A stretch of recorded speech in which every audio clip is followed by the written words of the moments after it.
Hi, I'm John Green, and I am a lifelong learner. That's right, we've got new merch at Complexly.store. Welcome to Crash Course Religions. So listen, today we're talking about religious freedom, and to do that, we're going to start by talking about drugs. Like, is peyote, for instance, a sacred substance or an illegal drug? Peyote is an edible type of cactus, a few centimeters in size, that's been used for thousands of years in Native American religious ceremonies. Many tribes think of it as an incarnation of the peyote spirit, and when you ingest it, you can speak directly to God. But in 1990, two men in Oregon were prosecuted and fired from their jobs for participating in this ceremony, which raises big questions about religious freedom, like, do we have it? And what are the limits?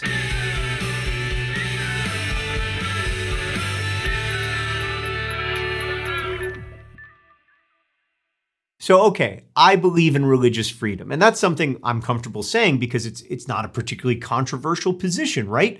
But it's when we start to try and define religious freedom and its limits that we find ourselves in tricky territory. Territory that forces us to ask hard questions, like, are there any cases when a person's religious beliefs should exempt them from the law? And what happens when one person's religious freedom makes it harder for another person to exercise theirs, or makes it harder to access government services? These questions are both older than my country, the United States, and in some ways more topical now than they've ever been. Religious freedom is something the United States has prided itself on since almost the beginning. I mean, it's right there in the First Amendment of our Constitution, along with the freedom of speech, the press, and assembly. It's usually understood as the right to believe and practice, or abstain from, religion without interference or persecution. So this constitutional protection in the First Amendment means there can be no official religion in the United States, which certainly isn't true for all countries. A major alternative to religious freedom is religious nationalism, which is super complex and can be understood in a number of ways, but one simple definition is when a government recognizes one religion over others, deeming only members of that religion to be worthy of protection, equipped for leadership, and essentially fully valid as citizens. Now, of course, the US was founded on the idea that this wasn't the way to run a country, right? The Pilgrims left England and came to the New World in search of religious freedom, or at least that's the story we've heard. But here's the rub. Religion in the colonies had a very narrow definition at the time, right? Like, 8 of the original 13 colonies had official churches, just like England did. What I'm saying is, the Mayflower didn't exactly come over with like a coexist bumper sticker on it.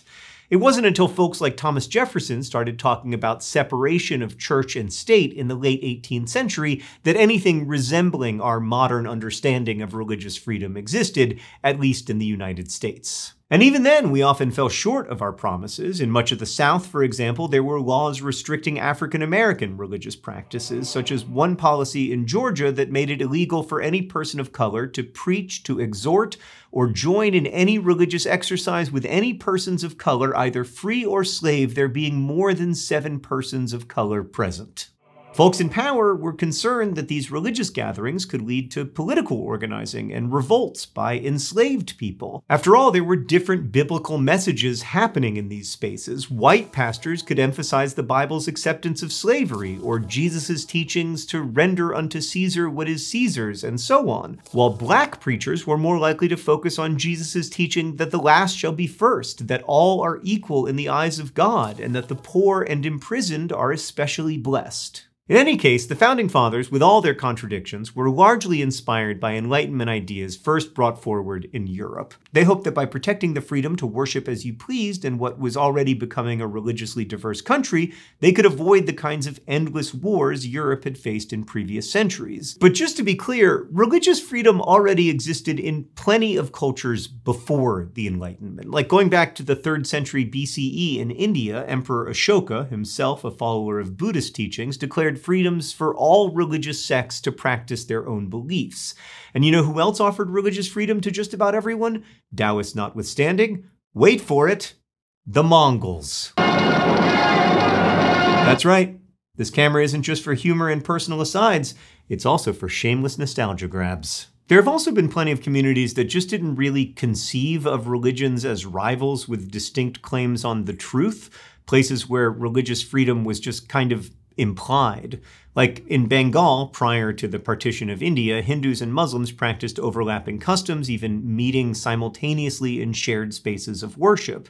And traditions like the Baha'i faith have long held that all religions extend from the same divine origin. So the promise of religious freedom is not a new idea and definitely not exclusive to Western society. And yet, despite its centuries-long history, nobody's quite mastered it yet. In the US, there have been some major flashpoints in recent decades with Supreme Court cases deciding and redeciding and redeciding how religious freedom gets enforced, what its limits are, and whose religious freedom trumps whose. Some have even argued that failure is inevitable. The legal scholar Winifred Sullivan wrote a book declaring religious freedom to be fundamentally impossible because it would require a definition of religion that everyone agrees on. And as we've seen throughout this series, that's pretty challenging. But for a snapshot of ways we've tried religious freedom, let's start with the first Supreme Court case on religious liberty in 1879. The Civil War was still fresh on Americans' minds, and many had moved west in search of new lives. And in what was then just the territory of Utah, a man by the name of George Reynolds had been convicted of practicing polygamy, or being married to multiple people at once. 2 people, to be precise. Probably not enough for a TLC show, but enough for a Supreme Court case. Reynolds argued that as a Mormon man, his religion compelled him to marry more than one woman, a practice that was illegal under US law. Reynolds took his case all the way to the Supreme Court, arguing that the law violated his First Amendment right to the free exercise of religion. But ultimately, the court ruled that the First Amendment protected religious belief, but not necessarily religious actions if they violated the law. And with that, a new legal precedent was set, one that would go on to influence decades of religious freedom cases to come, the belief-action dichotomy. The ruling established that the First Amendment's guarantee to the free exercise of religion did not exempt religious people from the law. Reynolds had the right to believe in polygamy, just not to practice it. So according to the belief-action dichotomy, I can worship Diet Dr. Pepper if it becomes illegal, I just can't drink it.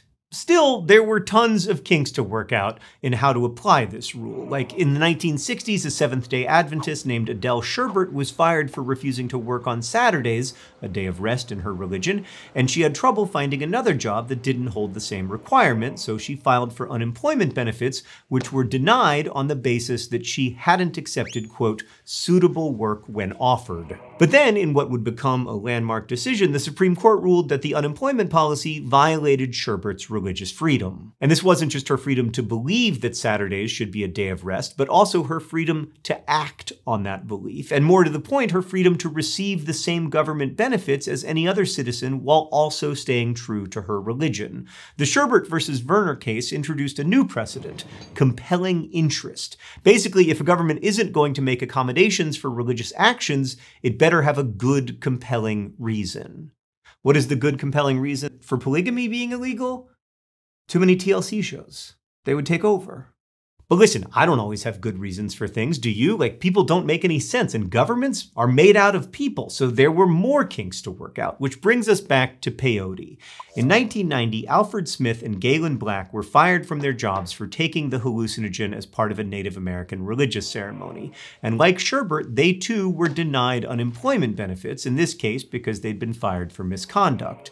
But this time, the Supreme Court ruled against them. Justice Antonin Scalia wrote that the First Amendment, quote, does not insulate religiously motivated actions from laws unless the laws single out religion for disfavored treatment. It was kind of the opposite of the Sherbert case, and there are dozens of cases like this where rulings on religious freedom bounce back and forth over this very fuzzy line between belief and action. Now, a lot of people on both sides of the political aisle felt the Smith case was unfair, and they wanted more cases to be ruled like the Sherbert one so that freedom of religious practice and freedom of religious beliefs could be better protected. So a few years later, Congress passed the Religious Freedom Restoration Act, which tried to make the whole compelling interest thing much less of a vibe and more of a law.